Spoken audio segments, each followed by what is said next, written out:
Welcome to the Bayou City Soccer Podcast. Whether inside or outside the loop, we are talking everything soccer in Houston. Y'all ready? Let's get it.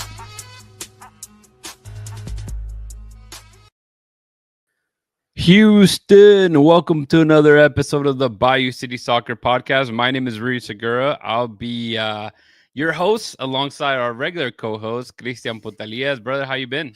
Hey, how's it going? How's it going? Good, man. Well, I guess good, right? I don't know. Good personally, not good. Yeah, it's like we named this episode. It was always going to end this way, so I had made my peace with it already. It was like kind of like Thanos in Avengers Endgame. It was inevitable. It was gonna happen. It was always gonna be that. But we are not alone, Chris. Today we do have a full house, and I'm excited for it because we're all animated. I put it out, I guess on the group chat, be like, hey, anybody wants to talk? Bent, feel free. So we are joined as well by Manny Olivares. And I'm going to go ahead and introduce Maddie as well. We need a soundboard. Welcome to the show. Yeah, for sure. So this is a good party here because we were all at the game. Christian, we'll get a lot of your insights since you were, you watched it from a different perspective than us three did. Being the last game of the season, basically every game that I make it to the stadium, I'm usually doing media. But I decided to go with my dad and go to the supporter section because it's a vibe. It always is. I just enjoy the game better from there, even though you can't see it as well. We know this, Chris, right? And I know I saw Maddie and Manny in basically the same section. So we got the same perspective. But Maddie, you were there. And I don't know if Manny, you were there as well for the after game event. When everybody got on the field and did DH. Honestly, I completely forgot about it. So I did sign up for it, but I completely forgot about it because yeah. Did y'all see? There's a meme going. I don't know if it's meme or anything. Yeah, I saw that. Yeah, well played by, to be honest, but well played by George. I know. So we haven't gotten a word. Madelyn, I know you're probably the saddest out of all of us, but how are you? I'm good. I definitely it felt like I got my hopes up there for a minute because they were leading there for a little bit, and I was like, wait, can it actually do this? Can it actually come down to decision day? And then it went downhill, and it went downhill right in front of me. San Diego, I think the final two goals were literally, they went and they celebrated right in that corner of where I stand for supporters. And I was just like, it's like they just rip your heart out right in front of you. And then they score the goal, and then we get the one back, and I'm like, wait, this draw, we can get one more. And then they could not get one more. Yeah. And so, yeah. Manny, I'm assuming you kind of similar fate of feeling being in the supporter section. Oh, yeah, I think so. I think I think what was it, Friday's game? I think my heart was already like, okay, it was gonna be we're gonna have a good lead, and then second half is where everything goes down. I feel like that's Houston sports, where we have a good lead, we got everything situated, and then second half is like, well, everything down the drain. Forget all the momentum and all the hope and dreams, and it's like, yep. I think it was harder to take it in because you saw you got tied, then we lost the lead, and then the Dynamo got back in, and it was like, okay, and there's hope and there's no hope, and it was like, well, it is what it is. Yeah, we'll definitely break the game a little bit. Like I said, I'll play the highlights and we can kind of go from there. I think it was an interesting game as a whole because, Houston taking the early lead kind of out of nowhere because they really didn't help possession, and we'll kind of go into deep. And then, as you guys mentioned, right, you get an early tie in the first half, and then the last, I was telling Chris before we got on here, was the last 10, 15 minutes of the game was just bananas. But I do want to go ahead and welcome in our people here on the Bayou Banter, so feel free. We'll try to add as many of the comments on here. Mr. Tover talking about signing at least. I don't know if, man, that's at this rate. I don't know if that's good enough. They got Jay, Fenny on the right side. yeah, we're gonna talk about that too. Jay Hurtado checking in from LA. Jeff, another rebuild. It kind of feels that way because it will be a big turnaround. And Dago, I agree with Dago, man. This I do season too. aged 10 years. And, you can ask Ben Olsen. I talked about this, man. Like, in 3 years, the guy has aged, like, at least 15 years for sure. But welcome in. People trying to sag Ben Olsen. I don't know. I don't see it. I know there's people already asking those questions. But let's go. Let's start with this. Let me try to play the highlights as we speak. Here's somewhere in the background, if it lets me, because I don't have. And while you do that, Yeah, let me go ahead yeah. and shout out our social media and everything Thank and you. everybody that's on there. Don't forget, guys, if you haven't yet, go to the website at BayouCitySoccer.net. That's when we have everything and anything that you need soccer-wise here in the city of Houston. Go check that out. You can read all the articles. Soon enough, we're going to start having our ratings, our report cards for each and every single one of the players of the Houston Dynamo, and then the dash whenever the time comes. And, we're going to need that feedback from you guys to let us know what do you think, if it was a good grade, a bad grade, or, would you go higher or lower? You can always find us on social media at Bayou City Soccer on Instagram, Facebook, Blue Sky, and X. So go check us out over there. And also, if you're watching this on YouTube, don't forget to subscribe if you haven't yet, and then put a thumbs up. There's a few people watching, so go ahead and match the number of people watching to the number of thumbs up.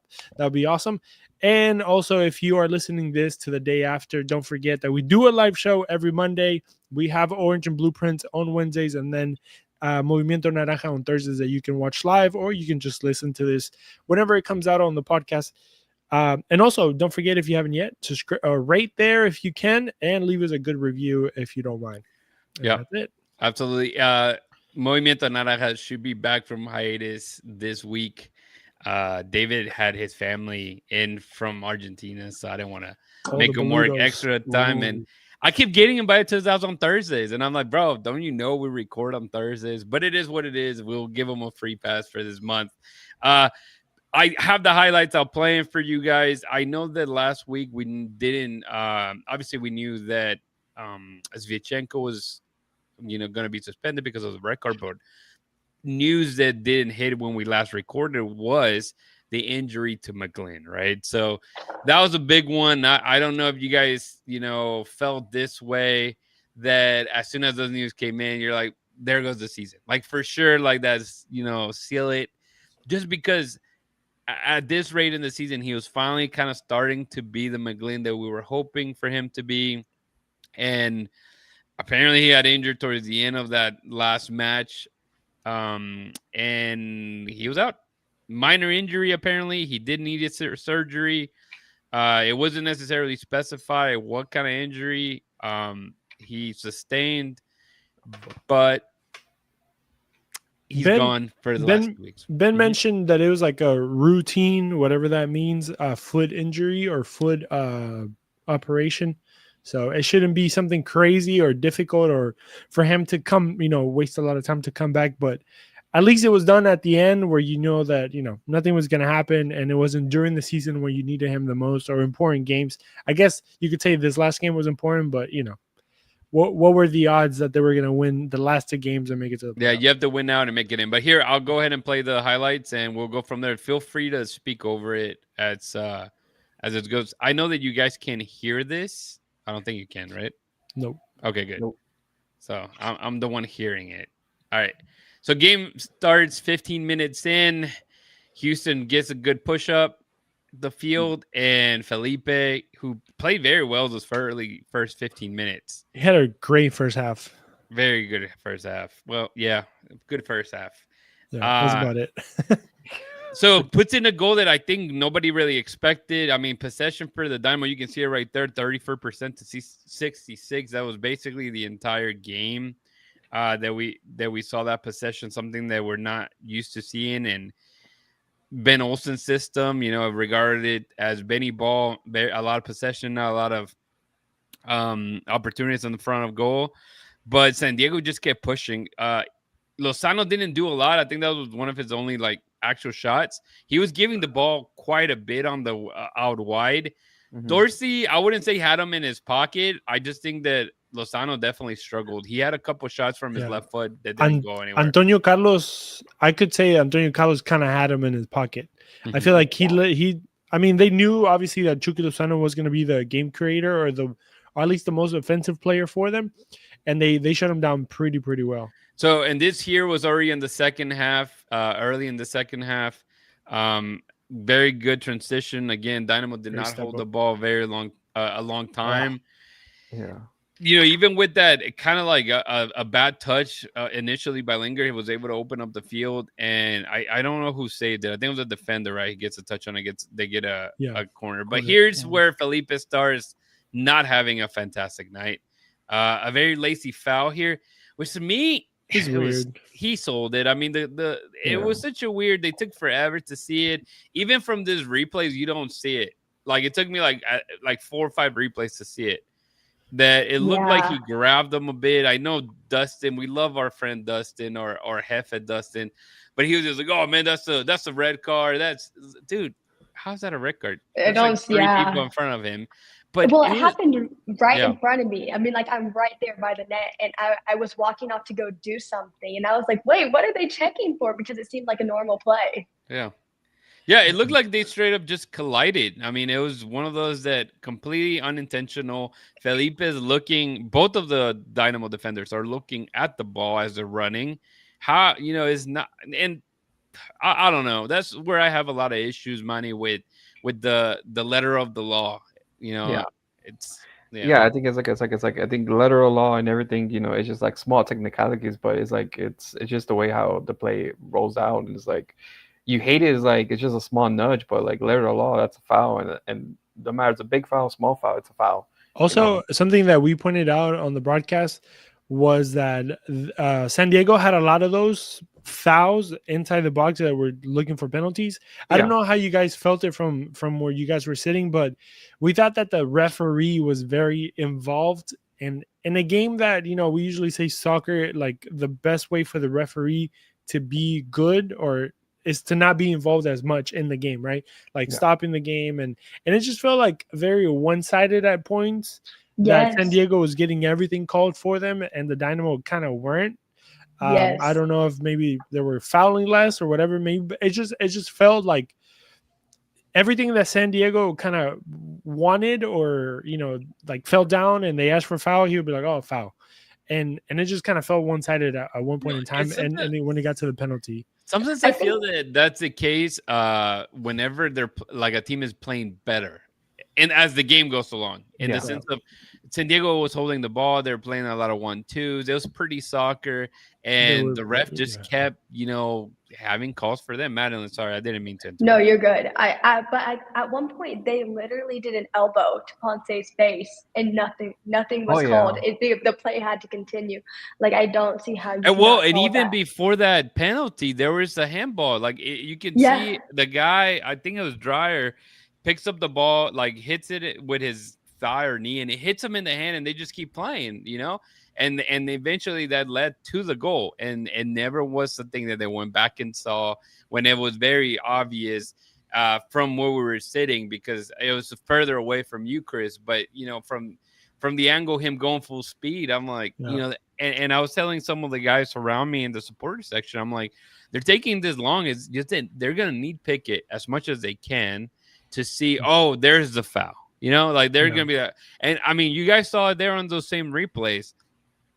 You really don't see any. It's hard to see, any contact at all. It looked like just a regular soccer play. Sorry, go ahead. No. I was just going to say, like, the ref is, at the end of the day, who has control over the game. And I think San Diego started to realize, especially, like, after a couple fouls, they weren't getting called. And they were starting to take it and push their limits. It felt like at the end, they were just doing whatever they wanted. And the Dynamo player could look at a San Diego player the wrong way, and the ref was going to stop play, which then it just leads to frustration. It leads to all sorts of stuff when the ref could have had controller to the game, because it was a scrappy game, and I like watching some scrappy soccer, but it was scrappy, and so you either let it play out scrappy or you start pulling players back, and it felt like he was only pulling Dynamo players back. Absolutely. Yeah, and I think Franco ends up getting hit, and obviously he's bleeding from his head. There wasn't a lot of replays on that action or how exactly it happened. But that's another thing too. Houston was up 1-0, and Franco Escobar. I mean, sorry, Franco Escobar. I wish, man. Talking about this guy, I know. they're Like, very what you similar. talking about? But Ezequiel Ponce was starting to lose his head, literally. Right, he kept. I think at one point like shoved the referee. I'm surprised he didn't get a red card. It's like, dude, you guys are winning. Like, why are you trying to sabotage this game? In the first half, all this happened in the first half. So, but granted, this leads to the final minutes of the match that just starts to become a really crazy thing here. That's such a lucky rebound. Man, I was just who's that? Dreyer, I think got that shot.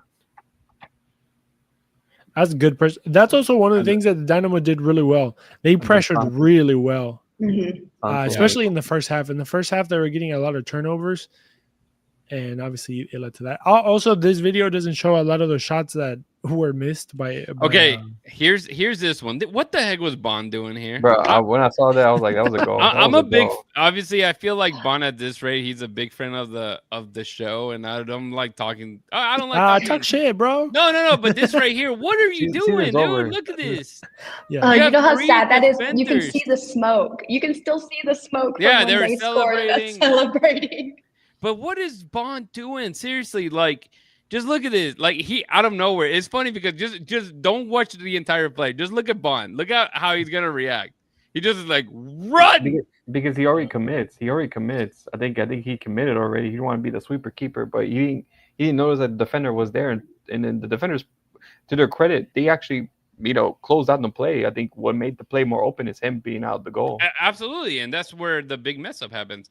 And then obviously they try it again. Lawrence gets a shot here that ricochets. Nobody gets on it. Oh my god! This play, I don't know if you guys saw it, but Femi, like, he runs backwards instead of forward. Yes, let's talk about this. So out of nowhere, if you guys are watching this, something happens that Kovalchuk doesn't get in, and they decide to play Femi Owandasi, and he starts as a right wing back, basically a winger at this rate, as they kept pushing forward.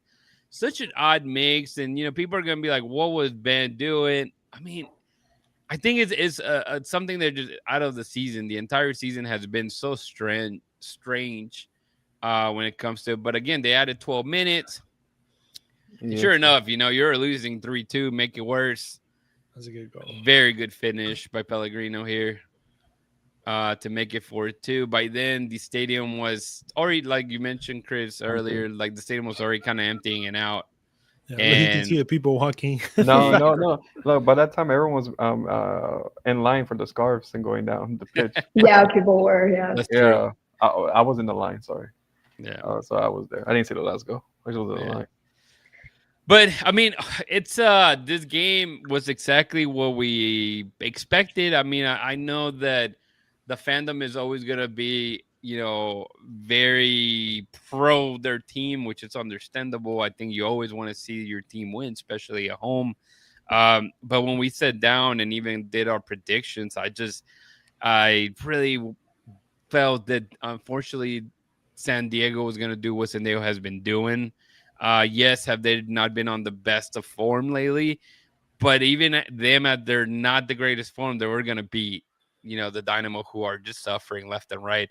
And it was funny because being there, I was telling you guys on the chat, I was like, there's some guy that just turned around because me and Manny were like talking most of the first half. And Manny, you left, and this guy turned around and he just like, "So what's up, Bayou City Soccer?" And I was like, "Oh yeah." I was like, "What's up, man?"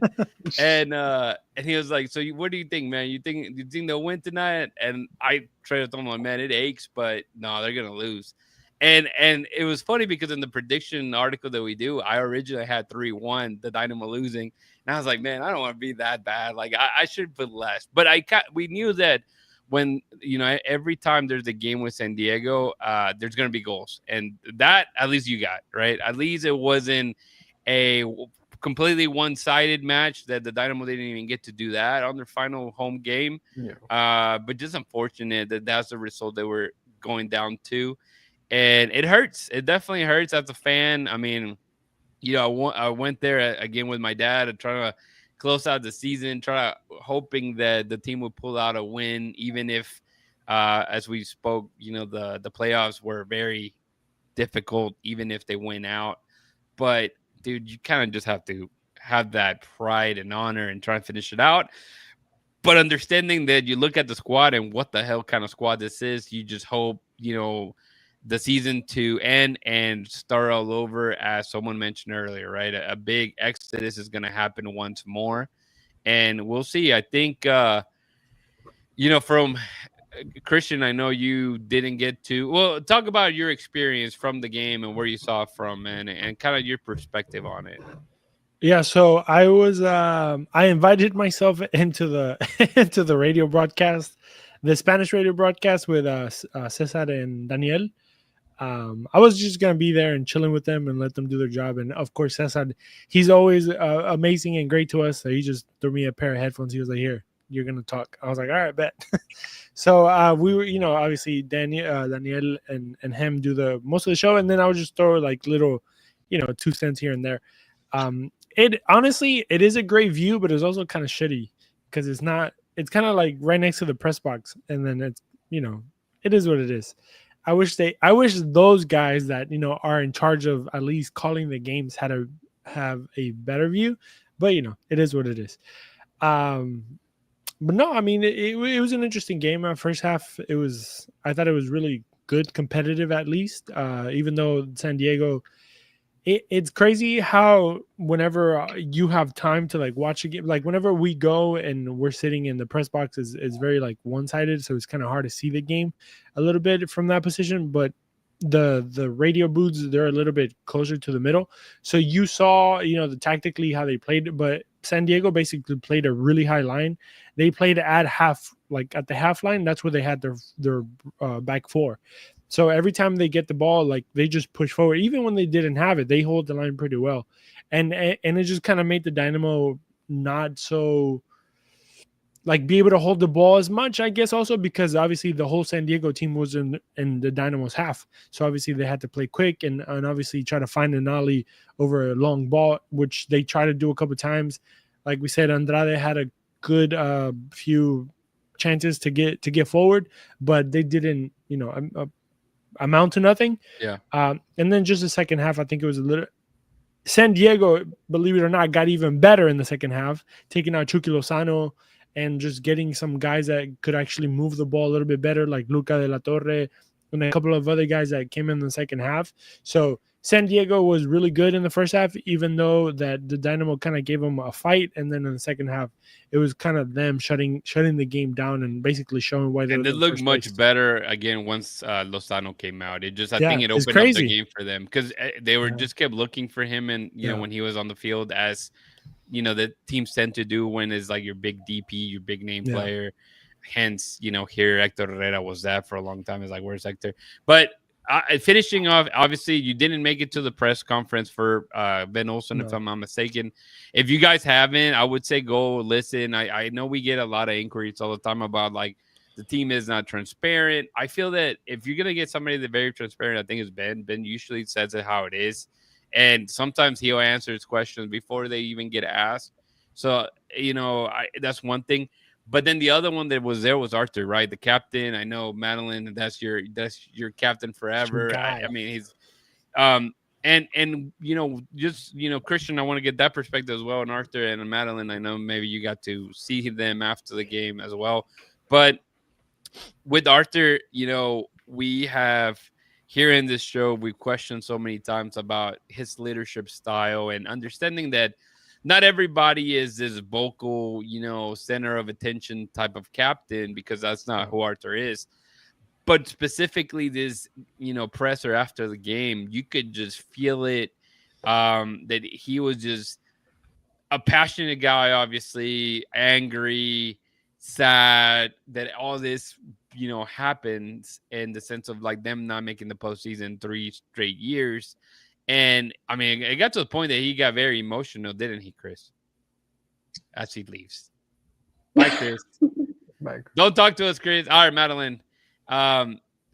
what was your vibe after the game? I mean, you guys stayed. You guys get to interact with the players? How were they feeling? How were they seeing as well? I know that it wasn't purely media; it was more of the fandom aspect of it. So, what kind of phase did they give the fans after the fact? I know Ponce, apparently there was one fan out there who was kind of yelling at the players, which I just was like, I'm not gonna kick them when they're down because I'm sad. I'm not even mad at them. I like there are so many aspects that like they really couldn't control when it comes down to it. They couldn't control who was getting injured, who was out, whatever. Can you guys hear me? Yeah. Yeah. Okay, I can't hear you. But yeah, Ponce, I guess a player said like, don't. What did he say? He was like, I'm sick of wasting or spending all my money on you guys, and Ponce was like, then don't come. So, and I didn't understand any of it. It was all in Spanish because that's the other thing is that some of the times they'll speak to each other in Spanish, and I can't understand it at all. Like I can read a little bit of Spanish, but when they're yelling at each other in Spanish, I'm completely out. I need those AirPods that like translate for you. Yes, get that update. Yeah, but Artur, I could definitely tell that it hurt. Ben didn't stop for us. A lot of players actually didn't stop, which I was a little disappointed in. I was like, come on, it's the last game of the season. We're all upset. But like at the end of the day, you guys are paid to be here and we pay to be here. But that's obviously being on the media side of things. I mean, we sometimes get that as well. I mean, I remember last year after obviously a bad playoff ending with Coco Carrasquilla getting red carded and Hector Herrera getting red carded in the final game. I mean, some of those guys just found try to loop around the entire building just to not, give the face. And I'm like, dude, you got to still be professional. As you mentioned, like we understand it's not fun to lose. And I'm sure more than anything, you're trying to not run into people just because you don't want to get questions or things that are going to make it even worse. And it's understandable. They're humans, right? Because, if you mention somebody telling a player like, man, you guys, like, I keep wasting my money and you guys suck, basically. Like, how do you think a player is going to respond, right? And obviously it's going to be negative at the end of the day. So it's unfortunate. Chris, can you hear us? Nod your head and I can see you. There you go. All right. Chris is back in it. My bad. But nah, you're fine. You next time be prepared, man. We're gonna no messing with you. But yeah, so Madelyn was just talking about some of the reactions from the players after the game. Obviously, some didn't even decide to, kind of show attention or be there for the fans. We get it. They're frustrated. It's not a great night for them. They're humans. But going back to you, Chris, just the emotions that, you saw from the captain in that press conference. Well, if you guys haven't heard it, I think his words were very, honest and open to everything that I'm gonna say basically. But if you want to hear from him, go watch the video on the YouTube channel. But basically, he was pretty sad. You can kind of tell that the morale was obviously down. He felt disappointed. One of the things that he did mention, it was that he felt like even though they did give their all, he doesn't feel like they were up to par. And obviously he doesn't want to sit there and throw people under the bus, but I felt like he was trying to say is like, we just don't have a good team. And it's kind of obvious, right? Mm-hmm. And it's like, we had the team that we had and we tried to do the best that we could with what we had. And that's, being nice with starting from Pat and Asher, who in my personal opinion are the most at fault for this year. And then going, I guess you can say maybe coaching staff and then players, or maybe players and then coaching staff. I think it's players over coaching staff. Yeah, so it's just kind of but unfortunately it goes back to, it's like a little vicious circle because it's just the quality wasn't there. I mean, it was very obvious. And I know someone in the press conference asked Ben that about like, did you feel that, basically you were left out to dry with the players you had? And he said, I made the playoffs with, a crappier team than I have right now, was more or less what he was saying. And so I don't think the coaching was there, but I do feel, especially you in this game in particular, you see Ponce, your DP number, 9, missed 2 or 3 in front of goal that you're like, what? Like, it's just that was the season. That was the season of the quality wasn't good enough. You get Amin Bassi late in the game. That he was supposed to be by year number 3. Especially how he started his, tenure here in Houston. You felt that this guy was going to be, royalty at this point, right? I mean, he, gets the U.S. Open Cup. I mean, everybody had that meme going of like, who needs Messi when you have Bassi? And unfortunately, I mean, where is Bassi, right? Where, like, he wasn't playing enough. It wasn't good enough. And the exodus is going to start pretty soon. It's really odd that they have this break. And I mean, again, this is MLS. It happens more often than not. But so weird that you have this, 10-day break for decision day. And whenever you're eliminated, which granted, there was many other teams that were eliminated before the Dynamo.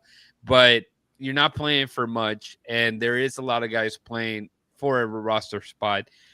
But whenever a season goes this bad, I think that no matter what you do in the last couple of games, doesn't matter. I think that the writing is on the wall already, Madelyn, and there's going to be a lot of players that could possibly include even Arthur, right? A guy that could be Don't out. say that. They have a club option. He's a captain, but we do have to mention that, there's some players that even though they give okay. And then one thing before I pass it on to you, Madelyn, your thoughts on some of the things that we may see, in the future. Granted, we get it. There is one more game, and we'll talk about it, as the closer it gets. But just got to be realistic that there is going to be some big movement when it comes to those roster stuff.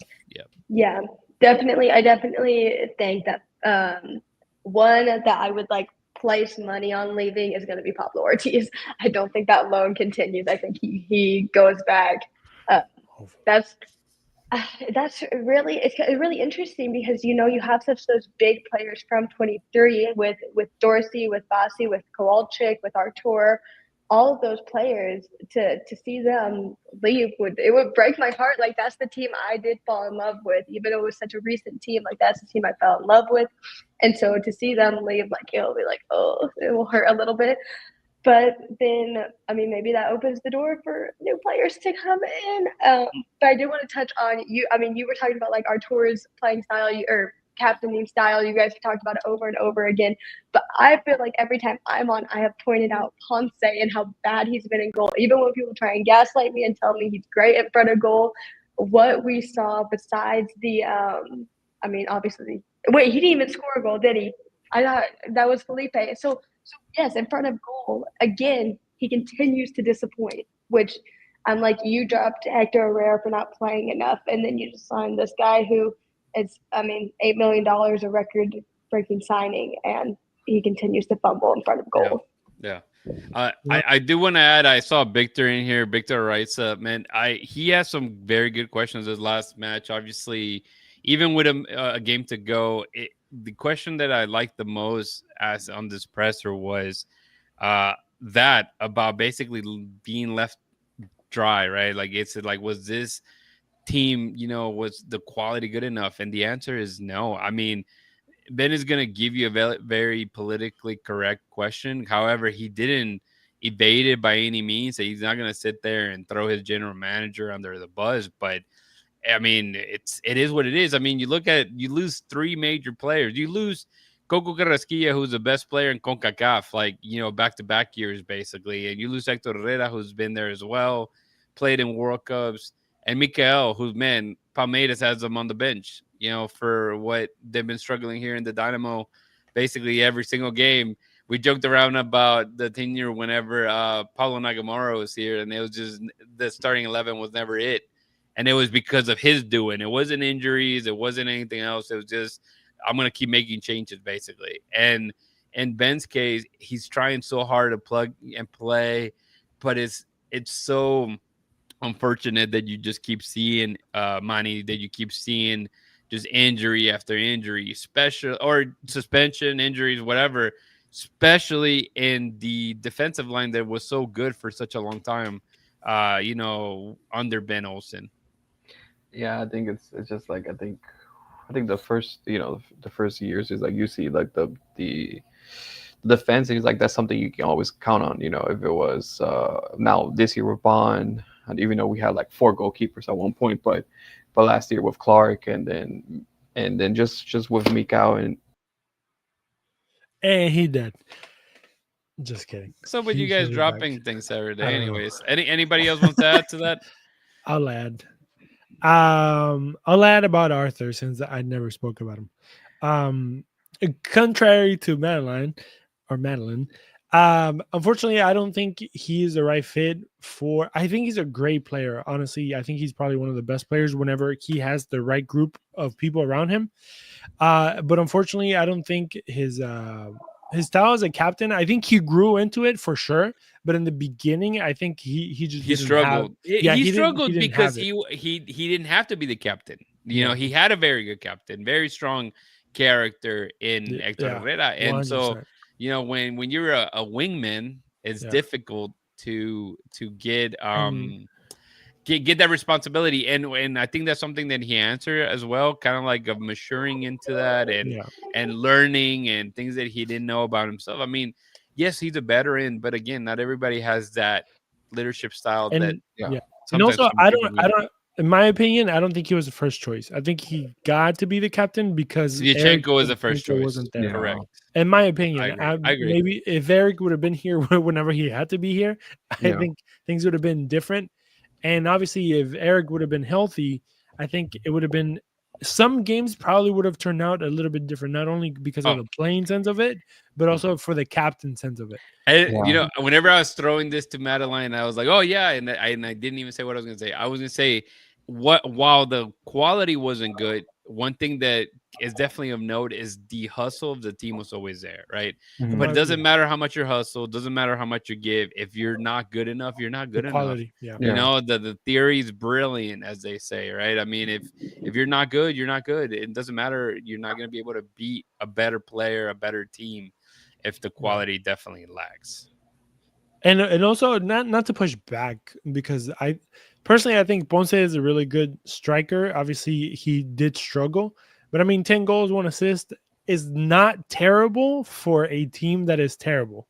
I was about to say that's better than most strikers that we had in most seasons. I Yeah. mean, Ferreira did score 13 goals with an even crappier team, though. So that is true, but How many of his goals? were and he got penalties? paid like half of what Ponce, actually like a third of what Ponce was getting But paid. if you look at what I feel like Ferreira had more service, more crappier service. The team as a whole was shitty, but I think he had a little bit more service. Yeah, he did. Yeah, and also did. he was more of a box 9. He was a like target 9. the boy did not run. He stayed on he camped, like he pitched the 10th. He did score and- that and banger between the against lines. Austin, which Yeah. Bro. didn't really mean Yeah. nothing because I think they ended up losing 3-1. But Yeah. you know, it looked pretty on paper.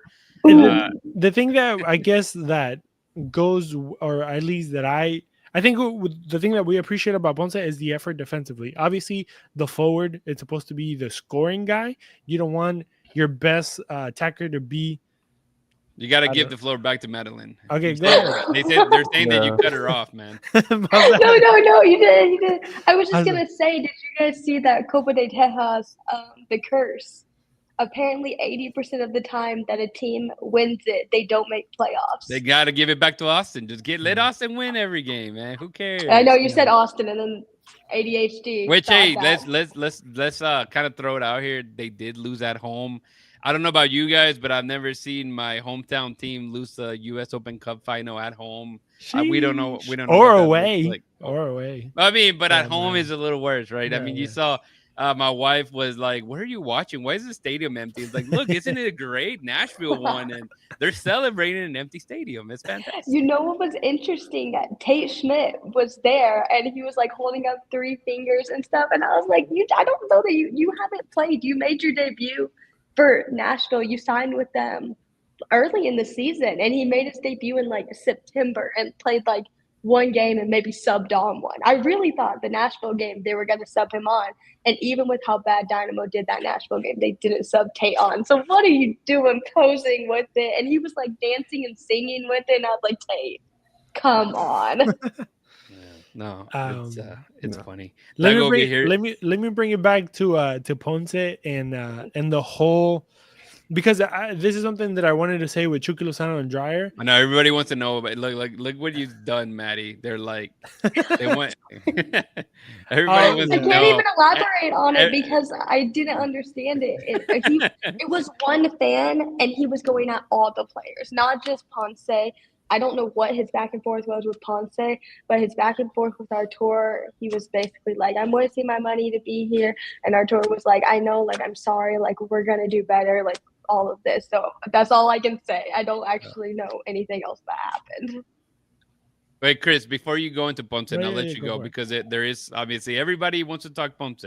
He makes the most money, so you have to. Yeah, that's what I was going with. The only thing I was going to say right now that Madelyn, I was talking to David's dad, and he's a big Independiente fan, and but he was telling me about obviously in Argentina everybody's crazy. You know this, Chris. You're crazy, and you're not even in Argentina, so imagine it follows you. But he was telling me about we were talking one day recently and about just when the team loses, right, and you're invested into the team as. Again, you guys, I give a lot of props to Maddie that shows up in the supporter section, every single game, and everybody else that does that. And he was just saying, like, it sucks because whenever you get so invested in a team, it ruins your next day, it ruins your whole week till that you see them win again. And it's true. Don't get me wrong, I feel it as well. But he's like, he was telling me, he's like, but this guy, one of his friends follows Vélez, which is another team in Argentina. And he's like, they had just lost like 5-0.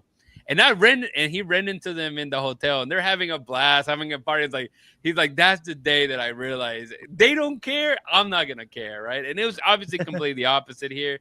But it is true, right? I think the fans sometimes suffer even more. And I think that we sit here and we'd be like, well, this guy, Chris, you say it a lot, right? Oh, they don't bleed the shirt, they don't really care for the team. You need this, you need that.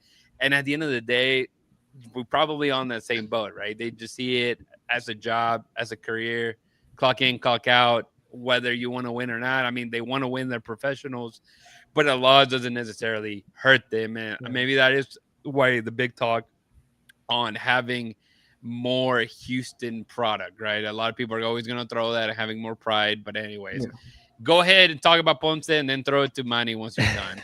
No, there's an Argentinian guy. He's like a journalist or whatever. And one of his famous quotes is that the worst thing about soccer are the players.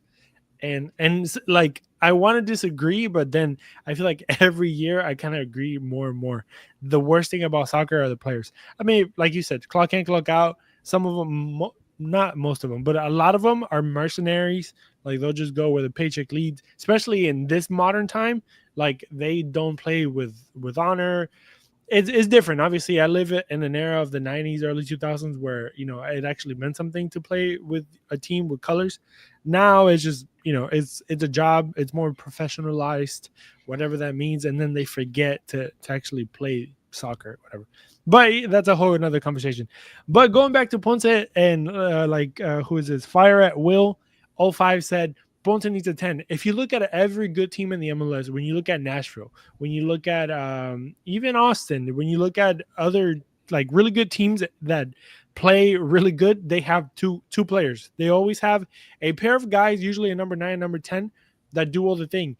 And that's what it's lacking here. You don't have a number 9 and a number 10. But you have Bassi, bro. What's wrong with that? Bassi's not good enough? Exactly. You don't have a number 9 and a number 10 that can feed you. I mean, the Houston Dynamo had Kowalczyk, Lingard, Bassi, and all those three guys were supposed to be the number 10. None of them pan out. Lingard plays more out wide. He plays like a false 9, whatever that is. And then Kowalczyk and Bassi, well, we don't know where they at, right? Like, they just kind of disappeared. We have Femi playing right wing. It's kind of wild. And then you have Jackie McGlynn that started playing way too far back. And then, I brought it up here. I want to say that I'm going to give all the props to myself. F it. I said it first that he needed to play higher. Nobody wanted, not everybody, but some people.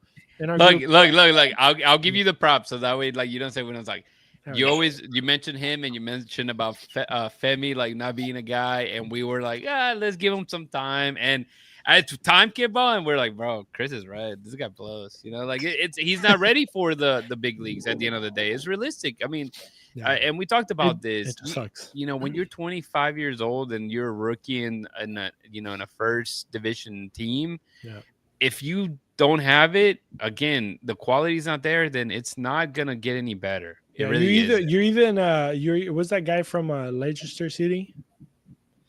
Vardy? Is it you're either Vardy, like you go full on legend mode, or Right. you just kind of die off and go play USL. Usually, no disrespect to USL players, because they're actually getting paid to play it. I don't. So, but yeah, just that was the last thought. You like, if you really want your number 9 to stand out, you have to have an equal or greater number 10 to go with him. Jack McGlynn is not that. He's a great like third piece of that triangle of maybe he could be, but he doesn't have the speed, which is something that I don't know if you guys saw or heard. I think one of his last interviews that he did, he might have been with Glenn Davis. I can't remember who it was, but basically he was going to take the whole offseason to kind of work on that, because if he also wants to make it into the national team, he's a player that it is slow, like when it comes to the ball movement, but he's very smart. So sometimes you don't need speed if you're actually good with the ball. But the thing, obviously, physically, he's not there. He's a little skinny boy. But I think he can get bigger and better. And if he can also play a little bit quicker, I think obviously he's going to heal a lot of the problems. Another observation, Lingard sucks at dead balls. If you look at Jack McGlynn was missed so much when it came to corners, when it came to free kicks, it's crazy that you're like, how is it that this man, like, it's a cross, put the ball in the box. How hard can that be? I can do that, right? But obviously not everybody can do it to the way that Jack McGlynn does. I don't know if it's because he's a left footer and obviously his spins are the opposite of whatever they should be when a right footer, but Lingard just kind of sucked. And every dead ball that there was nothing there. Whenever Jack McGlynn is on top of the ball, there's going to be some type of danger. Just because he's a good soccer player, right? But yeah, give that man a number 10, and then I think we can get okay. And that was really my question to both. We'll start with Manny and Madelyn. Man, Manny, Madelyn. God, it's gonna drive me nuts. But to that's true. Again, there is one game remaining. We're gonna find. I think the Dynamo. I don't think the Dynamo are gonna wait till the last second of when they have to turn in like the waiver stuff. So. I think as soon as the season ends, pretty fast they're gonna say this is who we're keeping, this is not who we're keeping. But if it's true, right? If you need a number 10 and then I guess a center midfielder, because we've seen that work, right? That formula work with Hector Herrera. What is your biggest priority? If you can only get one DP, granted, they're probably going to get two. But in your case, Manny, what are you doing? Are you bringing another kind of like Hector Herrera type of level center, central midfielder, or are you going to straight up just skip that? Keep Arthur, keep Urso, keep Brooklyn Reigns. So, man, he's doing a really good job with the U20. He scored a nice goal. And bring a number 10 as Christian Mings. Like, what would you do? What in what you've seen under Ben Olsen? I think if you're sticking with Ben Olsen, the system they have, you need that midfielder, sadly, because if you think about it, just taking the long haul for next season, you potentially might lose Jack McGlynn in the summer. So that's always still in your mind. You're potentially going to lose him. Urso, he's not getting younger. Brooklyn Reigns, if he's still keeping it hot at the U20 World Cup, he might get leave as well. Interest might go over him. So there's so many factors that should be your priority. You want to keep that heartbeat. You want to, because the midfield for Ben's system is the midfield. It's the control. I think what was it? Dustin was talking about the stats, the possession. The possession on the ball. Dynamo last year was 59% possession of the ball last year, and that's why they made that huge push in the play and going to postseason playoffs. And they only lose 9% possession, and it was a huge drop down on the quality of the game. So you need that player that can give the position, give that heartbeat, make sure that the team feels more confident. Because if you have more confidence on the ball, I know sometimes possession doesn't mean you're going to win it, but I think for this team and for this system, you need that possession to feel more confident to be in the game. And so I think if you have that player that can do that for you, and maybe in his prime, I think that would be a good addition for the Dynamo. I'm going to switch it up here for Madelyn then, because I think that was a good answer. Madelyn, this is your question here. From what you've seen from Ben Olsen, is he still here next year? Yes. I think he's still here this year or next year.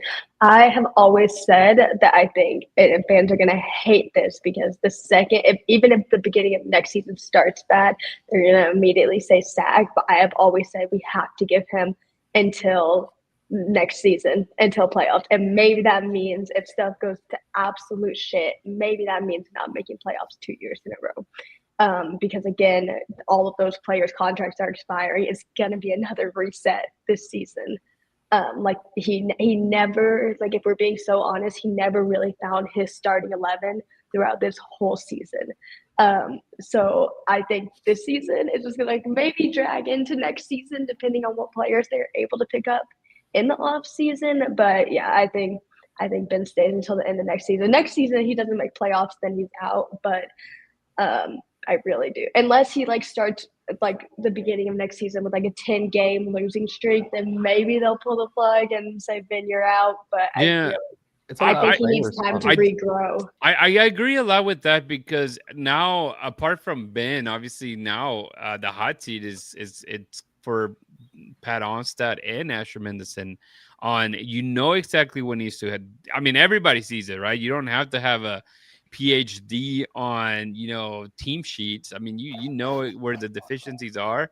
So if you don't take care of this on the off season and you come in and once again, you are, having a Ben Olsen playing handicap once more, then he's going to look bad. And of course, as you mentioned, you are playing with a bad team. You can see this bad quality there, and he's doing poorly. Likely he's going to get X, but then it goes back to the guy that is developing that roster, developing that. And, it is brutal to say, well, a lot of people, fans this year specifically, were like, well, you should have known that such and such was going to get injured. It's like, no, that's not really. Injuries are completely different. Those happen. But whenever the depth is really bad, and yes, you lose players that were vital, including a Steve Clark, right? And I mean, they win, and I feel they did really good. Jonathan Bond is going to be here for the long haul, and he's a great goalkeeper. But that's probably one of the only guys that was replaced, the goalkeeper aspect of it. And even then, if it wasn't because Tarville got injured and Jimmy Maurer, then they would have never brought Jonathan Bond, which, again, you can see right away. He's so much better than both of those guys, unfortunately. And, those guys, I think Tarville is definitely not going to come back. His contract is up. It's difficult to see him coming back, especially with the, whether it be Gillihan or Pedro Santos, the Pedro Cruz, down as well in there. But yeah, I mean, if you don't create that depth chart, and I feel that people need a boys, it's going to be certainly like that Matt Jordan era when people were calling for his head. And now rightly so, I believe. If it's not done correctly with all this amount of time you're having, because if we're being honest, I mean, you didn't pull the trigger on major acquisitions this transfer window in the summer. You brought a lot of fillers, and you kind of took a stab at it knowing that it was really going to be difficult to make it into the playoff no matter what. So there's really no excuse if you don't get it right, and if you don't pick up the quality to, even higher Christian for next year. Yeah, I agree. No, yeah, I agree. And I don't know if you want to throw up that Victor Ariza comment real quick. The other one, the one before about that. I think also this is it's a really good point to bring up. I mean, I was looking at a roster sheet from 2021, I think it was, and the only player that is left is Dorsey.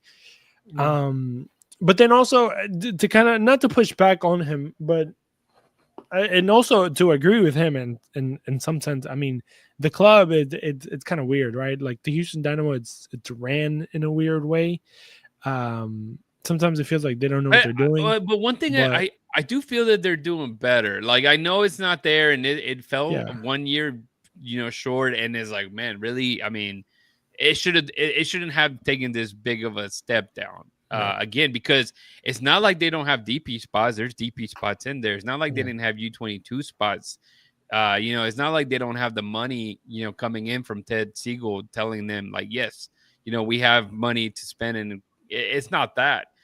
It's just like it feels like it may start falling. It fell back into those kind of like being a little stingy. And again, I do understand. Don't get me wrong. And we talked about this in about a month ago.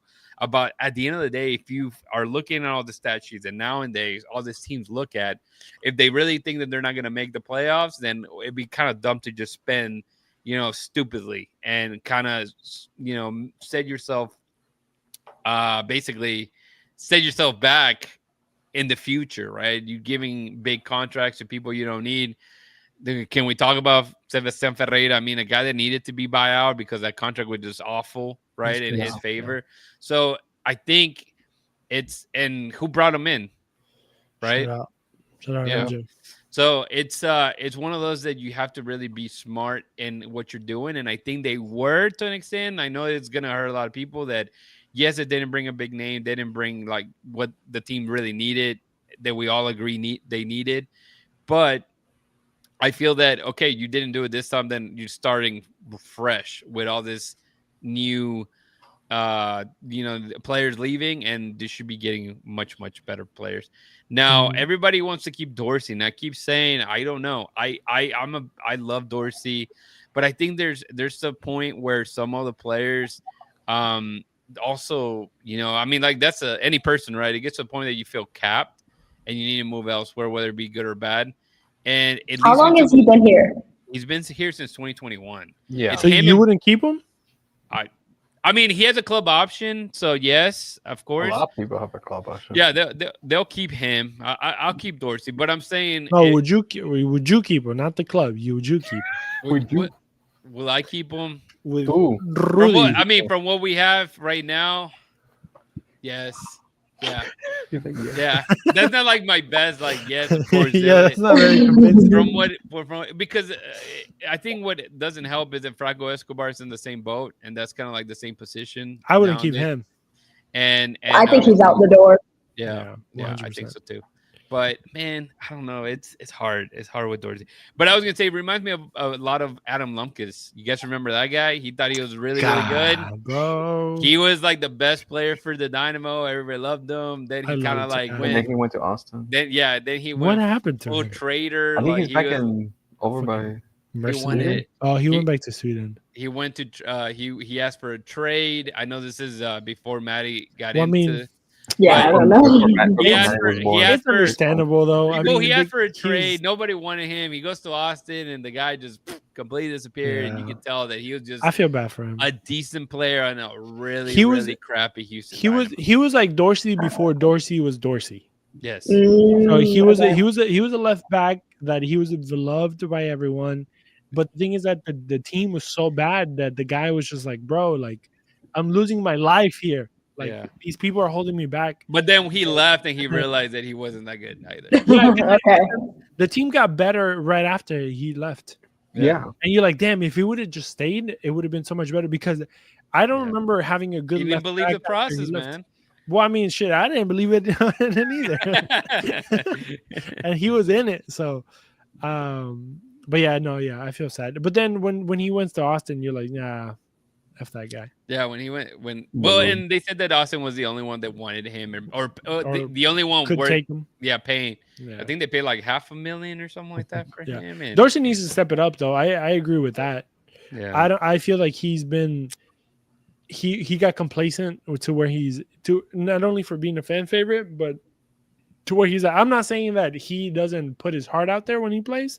I just feel like his quality as a player kind of went down a little bit. Like just a little notch, even though he's one of the players that probably played the most games. Dorsey literally is what we even been is saying. The hustle's there, but I think you're capping quality. The thing is that he doesn't have competition, and I think that is the point where he's so complacent because there's nobody else to beat him. Yeah. He's the dude is such a hard worker, and yeah, he puts probably more good shifts than bad shifts throughout a whole season. But then the bad shifts really stand out, and you're like, damn, like if he could be just more of good shifts like throughout the whole time, right? But yeah, he has no fire under him. Like there's nobody running, like burning his feet. That's why I think Franco Escobar kind of faded out.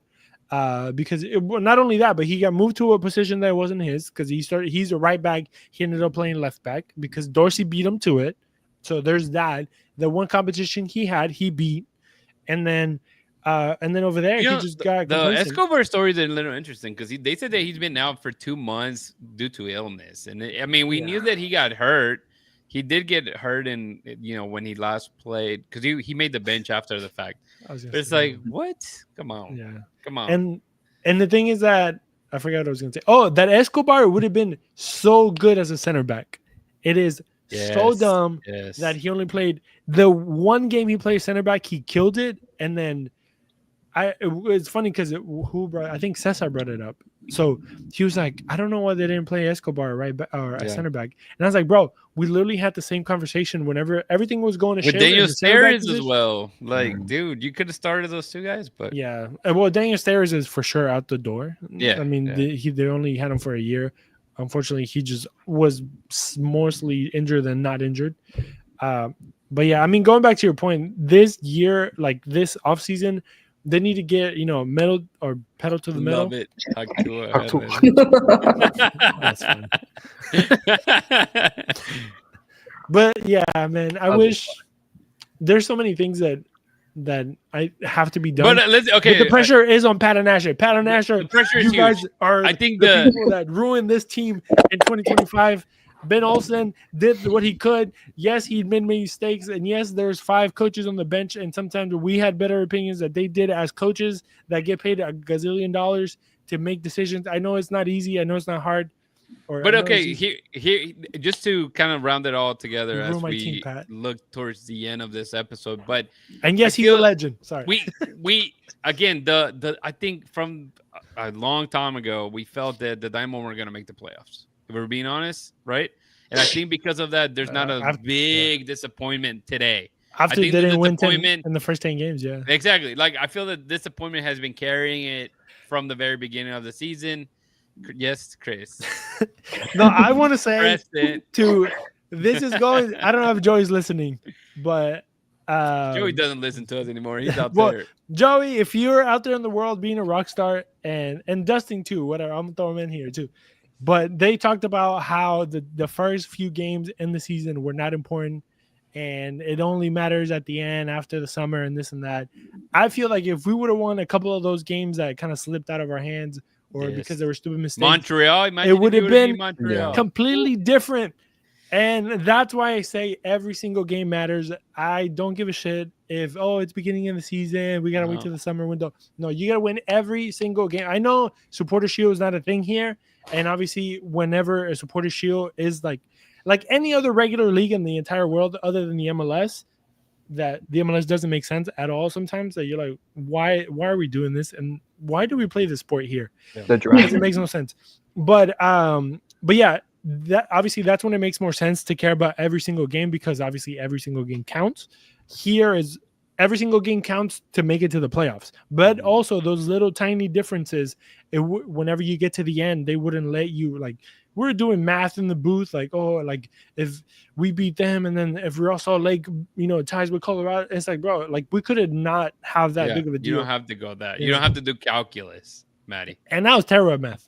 So yeah, I was just going to say, I mean, all it would have taken was a couple of wins at the beginning of the season. Then another team has their best player get injured. Something happens where another team starts falling after the summer window. So I think, I mean, it really, I'm with Chris here. Every game counts. It's not just those end games. I know a lot of people like to say that. And even last season, it was like, if we would have won one more game, then maybe we wouldn't be playing Seattle. And actually, I think we needed to lose one game, and then we would have had to play Salt Lake, which we could have beat and gone farther in playoffs. But I'm not going to ask for a loss. That's true. But yeah, it all comes down No, to and it comes to other even games. if you would have gotten that Sporting Kansas City win when Sporting Kansas City was not doing all that great and they beat you at home 3-1, and then Yep. copy paste, I'm looking at it like I was trying to remember where those back-to-back games were. The other one was the Montreal game that I spoke about. Those two games were winnable games. You know, you were playing the worst teams at the time, and you were coming from a draw, like a few wins. Like you had just gotten eliminated of the Open Cup, but you were still in good standings in the MLS, and that you dropped those very important. Those 6 points right now would have you in the playoffs if you would have win this other two games. Yes, Chris. And also, can we stop saying that not every competition matters? Like, that's Yep. something that I disliked about Ben Olsen. If you're a fucking professional soccer team, every competition you play should matter. Every competition you play should be you going for it. If you're playing a game not to win it, why enter the competition? Just be like, hey, you know what? We want to retire. Or just go out there and literally play the kids. Yeah. Like, if you don't give a shit about, you know, the U.S. Open Cup, if you don't give a shit about the other cup with Mexico, the League Cup, just play whoever. Hey, yo, who wants to play this week? Who's free? And then get those guys and get them in. Well, I'm gonna disagree with that. I don't think that he didn't care. Next year. No, I don't think he disagree. I don't think he cared. Or sorry, I don't think he didn't care about those tournaments. I think he just he looked at what the team sheet was, and it's like if you can't even put a team sheet for the MLS, but at the end of the day, the MLS Cup is what you want overall. The other ones, Yeah, but if you don't even have enough like depth for one tournament that you really want. Because, I mean, he's won the U.S. Open Cup a couple times already. Like, there's tournament that obviously he cares about, and the knowing the Mexican team that you're going to play against, the quality showed right away, right, between them and Tigres. And if you lose one game, you weren't going to make it any further. I mean, that's how this, you know, you look back at a lot of the players, the teams. But you have to think about Galaxy. Like, Galaxy had a shit season. They're not going to win MLS Cup, and they're in Champions Cup. Yeah, and because of that, because I feel that Galaxy realized that, you know, I sacrificed playing everybody else, and they did. They played the best that they had, even with injuries and all, to win that title, and it worked out in their favor. I totally agree. Because it was the easier way to get to international competition. It doesn't. I mean, I agree. I completely understand your point on the roster and how it was shitty. I think we all saw it, but yeah, but we have to be fair. But the Galaxy has much better quality. I mean, Gabriel Peg is like really good. Yeah, Pencil very good. Yeah, but Yoshida very. If they're that good, why didn't they win more games during the league? Weren't they like the first ones eliminated? Yeah, out of playoffs. I mean, if they're so good, because they did the same thing at the Dynamo. They lost they didn't win the first 20 games of the season. Like they found themselves in an even worse situation. But I'm saying, if you're playing a smaller tournament, the quality, exactly. So there's points that Dynamo could have picked up. Yeah, absolutely. I don't know. I just think if you're a professional soccer team and you play any competition, you have to be ambitious enough to try and win those competitions. And I understand you have a shitty team. But whenever we went to Leagues Cup, I mean, they lost to Tigres. Obviously, I think we kind of knew that we could give them a fight, but they didn't even do that. And then in the second game, you go and you lose to Pachuca, I think it was, and then you go and get killed by Mazatlan. At least put some pride in it, you know. And I think I don't know if it goes back to the players too. I mean, I don't know. It's a whole conversation, but the way that Ben would talk about those tournaments after he got out, it made it clear that he did not give a shit, because he wouldn't in the press conferences he'd be like, "Yeah, we lost," and it's like, bro, at least act like you care, act like you're mad. And as a fan, I got that too from his vibes. Yeah, afterwards, I get it's that. like, oh yeah, okay, it's okay, we're out because we're gonna try for MLS Cup, and it was like. No, that's why after Leagues Cup is when I was like, okay, playoffs are over. Yeah. But I was like, okay, maybe. And then, it was Austin. They got a draw in Austin, and I was there for that, and that was a lot of fun. But then it's just like these points are continuing to be dropped. So where is it? And we saw that fight in Austin. So then I was like, okay, maybe he really is going to step it up. They're going to do this final push for MLS. And we didn't see it. When 2 years back, they kept using Leagues Cup as their build-up, right? I mean, and we saw it year one. They did really good. I mean, they weren't winning straight out. They were winning in penalties, but they were able to push themselves out, and they did the same thing the year after that. But yeah, and they were able to build in. I mean, that's when Dorsey became Dorsey, right? In 2023. Yep. If it wasn't because of Leagues Cup and him, playing this, I mean, the Dynamo lost against the MLS teams in Leagues Cup that year. With Mikael doing a horrendous, if you guys remember, he kicked it back to the goalie against Charlotte, stuff like that you're like, we were ready to X the guy. And again, they build up, but that just didn't happen. I agree with you, Madelyn. But guys, it's been a really good show. I don't want to keep going any longer. I mean, we could, but we have a lot. Yeah. Big Bites, remember, he's a classic Mikael moment. Yeah, I remember everybody wanted Mikael out. Except for you, Manny, because you got that jersey. But yeah, I mean, again, it's been a really fantastic show. Thank you so much, Madelyn and Manny, for joining us. The season's not over yet officially. There is one more game, and I mean, it's pointless for us to go over it today as there is 10 days before that match. Mm-hmm. Do you think though for that match that they play like an actual team, or do they just like put in whoever? No, yeah. So I think they'll play their best team. I do think so. However, I would love to see like a Sebastián Rodriguez get some minutes. Those we didn't give them too much love this episode, but those also needed to win. They literally just needed to win and a couple other teams to lose, and they got obliterated 5-1 against Tacoma Defiance. So, they're out too. The only one remaining is Houston Dash, and I think it's only going to be a couple more weeks. I'm feeling pessimistic as of late, just because even if they win out, they're kind of the same boat like the Dynamo. They left too many points out to dry during the season. But, yeah, I would like to see – I mean, I know like Sebastián Rodriguez is probably not going to get a start, but – I would like to see him get his debut, get some minutes, because these are guys that they're already first team players but that you need to integrate into the first team if you're letting go of a bunch of other people next year. So, I mean, I get it, but I don't see it. It's the last game of the season. Yeah. Like there's a 4 month. What they're going to do? They're going to win. You want a participation trophy? Chris? No, I don't. But I just don't think they're play the kids, man. No. Play the kids. Just give them 10 minutes, man. For what? What exactly? You tell the normal first team players like this is your chance. Like this is your last chance to like let us see you play decent, spur a contract. I would play. You know who I really liked? Santos, up top.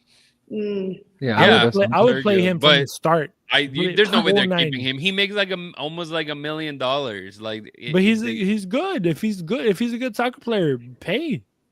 How many shitty players they can get? He's a good player. They can get rid of Bossi. They can get rid of Kowalczyk. They can get rid of Steres. They can get rid of how many other players that they can get rid of? Holiday. Gabe Seagull is probably gonna unfortunately be on his way out. The kid's a hustler, but I mean he's not gonna play if you have Santos. Santos seems a lot better than what's the T guy that was here but then he left. Yeah, so the guy didn't even see the sun out here in Texas. And I mean, I in that 10 minutes that he played, he showed so much promise. And the dude is an MLS guy. Pay the kid $1 million and have him come in and score 7-8 goals throughout the season. I'm a big fan of Santos. I agree, and that's a great goal that he scored as well. So. That's a guy that needs to play. You gotta play like your team, your players that you're like trying out in a sense. But I don't see the point in hyping up Sebastián Rodriguez when next year's gonna come and he's not gonna see the. No, we can't do a throwback to DQ or Fafa, man. We can't bring those guys back. Big Bites brought up Corey Beard, and I didn't know he had played for San Diego. I went and looked, and I saw him up top in my the lineups, and I was like, are we playing Cincinnati? Like, have I been thinking we're playing San Diego this whole time? Right. We're playing Cincinnati, but it was San Diego. And the whole time I was trying to get that. Some fans were with me, some were not with me. I was just screwing off. And I was trying to get a Corey is a traitor chant going. And so I had been yelling it a couple times. And at one point, he ran right at me because, I'm right behind the goal, right behind the ball. And he ran right at me. I got to yell it right at him, like, Corey, you're a traitor. And then, some other fan next to me, it was like, Corey, we want you back. And I was like, It's like I was sad to see him like go. read the but room, man. I'm trying to trash bro. talk here. God. I know, right? Like I'm like, Corey, like screw you, and then she was like, come on, Corey, like come back now. Like, get out of here, Corey. Corey's Like the new I Patrick wanted to yell Mahomes. at him when he was walking to the team bus, but I missed him. I think Chucky may have been out taking pictures, and I missed Corey. It's funny He snuck because past me. when we saw Corey Bear, my dad asked me like, "And whatever happened to Tim Parker?" And I just gave my dad like the side eye. I was like, "Bro, We're still paying for that guy." me and Tim Parker, we don't talk. We don't talk. We never again, man. But no, that's funny. All right, Manny. Anything you want to add before we close it out? You want to give a shout out to Orange and Blueprints? Are you gonna have any guests? You've been having really good guests, man, lately. For Wednesday, now it's going to just be me and Diego at the moment. I think we'll see how. I think it's a really crucial game. It depends. Well, I'm saying right now, Angel City facing KC right now, so hopefully KC beats Angel City to see how it goes. But I think there's going to be an interesting last 3 matches coming up. It's halftime 0-0. So there you go. You kind of want Kansas City to win. So it's not very optimistic at this point. No, you need them to win. You need them to win. But all right, Maddie, anything you want to tell your Houston Dynamo fans, supporter group area people? I mean, you're not gonna see them till next year. And then I have a question for Maddie. Who is that buff guy? The buff guy, that's Rush. He's there. I think they call him Hulk Hogan up in the front office. Honestly, every time I see him, I think of the Simpsons guy. You guys? Yes.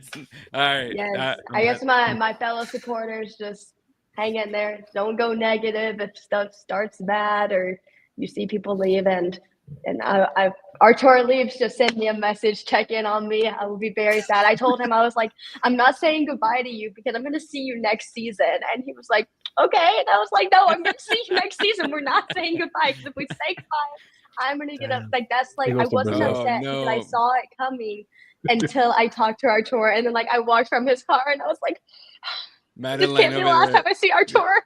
She over here playing old Jeller type of stuff. I know you guys are just gonna. There's gonna be like pictures of me, and I'm just gonna be so upset. I can't even go to class. Like there's been times I've thought about it, and I've been upset. Like anyone else can leave, but not the captain. The captain. If y'all see a montage of like Arthur's pictures with the "It's been a long time," yes. we know who made it. Yeah, we do. Yeah, it was me, guys. That's on like my main Instagram, like it's gonna be like goodbye Artur. Yeah, that's gonna be me. But it's not. That's not gonna be soon because he's gonna stay. Look at the flowers. Anybody? Someone in the front office is hearing me. It's like anybody a Walking Dead fan. Anybody remember like the look at the flowers, Lissy? Like they're about to put someone down. Anyways, we'll be back. Hopefully, Madelyn and Manny, you guys can again. I mean, you guys are welcome next time we record. Probably I won't be here, so Chris, you may have to get whoever in here next Monday. But I was gonna say we're shooting or hoping to have a roundtable at We Got Soccer, possibly towards the end of the season. So maybe everybody can make it out there. I keep saying I'm going to go out there, and I have not made it out yet. I'm going to. One of these days, I'm going to. You're making us sad. Now we're going to have to do a montage, too, that we missed. I know. We may have to just see if Arthur can make it out there just for you to make it you'll get me there immediately. Farewell, goodbyes type of stuff, right? That would be cool, though, to get him out there. Yeah, that would be cool. Yeah. We'll shoot for it. But, Christian, if you can tell the people how they can connect with us, man. Yes, sir. BayouCitySoccer.net is the website. Don't forget, guys, go over there, check out everything that we're doing. Like I mentioned in the beginning, we are doing player reviews here coming up, so they're going to get a grade. Let us know on the chat. Let them know everywhere. Who do you think got an A? Who do you think got an F? I already have a few people in mind with Fs, but go check out our social media at Bayou City Soccer on Instagram, Facebook, Blue Sky, and X, or aka Twitter, RIP Twitter. Check us out there. Don't forget, if you haven't yet, subscribe to our YouTube channel. That's where you're going to see all these shows, Orange Blueprints and Movimiento Naranjas later on. Text me for sure. 281-330-8004 is my phone number. Call? You can let me know. Let me know if you have any questions. Wait, that's really your cell phone number? Yeah. Oh, I thought you were singing the Mike Jones chant. No, that's I was like, this guy bringing Mac Jones into the picture. All right, no, everybody, I just said it wrong. go I ahead said and it wrong. spam him. Please spam him. No, for he the said love of God. 281-330-8004. Yeah, I said it right. 281-330-8004. Go ahead and text me. I'll hit you up. If you have any questions, you know where to find me. Ask him for money and his social security Oh, number. money Yeah, I don't yeah. have. You can send me money. That'll be great. I got four and a wife to feed. So let me know. We can work 40. something out there. And then a cheap plug for myself, History Football Club. Go check out my podcast if you guys like podcasts. We dropped a new episode today about Red Star Belgrade. So go check it out. And then Rudy, did you have one last announcement or no? Did you get my text message? Oh, no. You send me a text message? Or not a text message, but like on the thing. Oh, let me see. But Yeah. Maybe. BayouCitySoccer.net, where Houston Soccer lives. Don't forget to check out Oh, Ugly Guppy yes. at uglyguppy.com. Don't forget to check out We Got Soccer, WeGotSoccer.com, and of course our broskies from Elotes Bravos. Go check those guys out when you're in the stadium. The best corn in town. Yeah, I one thing that I did want to add is then you mentioned We Got Soccer. We did do a giveaway. We had gotten a Letterman jacket apart from 2 jerseys that we gave away the last time we got soccer. So our friend, I was trying to look for his name, Conrad, I think was the one that won it. He went to the game. It looked like he enjoyed this time. However, Dustin let us down. He wasn't able to go because his wife had to go to very important thing to go watch Taylor Swift at a movie theater with one of the daughters. So basically, he had to be a dad, and he had to stay, and a husband. And so with that, Conrad has not gotten his Letterman jacket yet. So we'll make it a belt. And I already talked to him. He's gonna get it, and a bunch of swag that we do have from the gifts that we were received from a bunch of our community. So we really love our community here at Bayou City Soccer, and we love growing it. So again, word of mouth goes a long way. So tell people, even if they're just barely into soccer, let them know about BayouCitySoccer.net, and they'll go further. And as we close out, Christian has something very important to say because it is Madelyn's birthday. Madelyn, today is your birthday. I'm happy because we are October's very own. I had my birthday as well in October. So this guy said October, yes, man. It has to be October's very own. That's how it goes, man. That's how it goes. Freaking Rudy, he loves Drake. OVO, man. Come on, are you kidding me, dude? Anyways, man, I'm like, who's that guy? But Christian, you want to sing her happy birthday? I have. You sing it every time. Hey, bro, You sing it for Jeff, so you have to sing it for Madelyn here. I want everybody to follow me on the chat. Go ahead and wish Madelyn a happy birthday. You get a lot of happy birthdays. Let me see. Shoot it up, blow it up. Cake. There you go.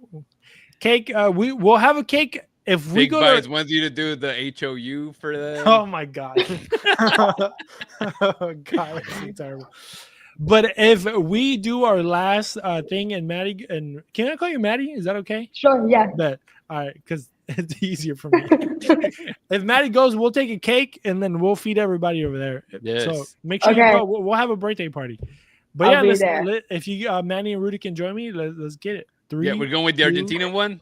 Oh, we're doing Argentinian? Yeah. All right, whatever. Let's go. 1, 2, 3. Que lo cumpla feliz. Que lo cumpla feliz. Que lo cumpla la Mari. Que lo cumpla feliz. Yay, thank you. Oh, no, I'm just kidding. Oh, man, this is such a good episode. I love when it's fun. See, even though it's a little depressing in the realm of the Houston Dynamo, don't let that ruin your day. Be like Maddie. Every day's your birthday. If that helps you out, make it that. But Manny, you were kind of quiet today, man. Don't worry. Chris doesn't bite, man. When's your birthday, bro? November. So. Oh, it's coming up. up. It's coming up. We'll get you a cake too, bro. But thank you everybody for joining us. Thank you for staying active here in the chat, man. Bayou banter, keeping it alive. We're trying to keep that, man. I gotta brand it, get it copyrighted and everything. Put it in a shirt. Why not? But don't forget to hold it down. And tattoo. But if I think Edgar Belize, I told him that if the Dino would win I would get a tattoo. And I remember he I texted said me if Dynamo directly. win, I would get a tattoo. If We'll get them together. when the Dynamo wins an MLS Cup, I will get a tattoo as well. Everybody. Okay, we're all going. In your face. We're Right going to put here. it right here. Right in their back. Food right. But thank you. Jeff is saying happy birthday, everybody. Thank All you, right. Jeff. We're out this Bye. time. Thank you guys. Don't forget to hold it down. Keep it forever orange and stay here where Houston soccer lives. Peace. Houston!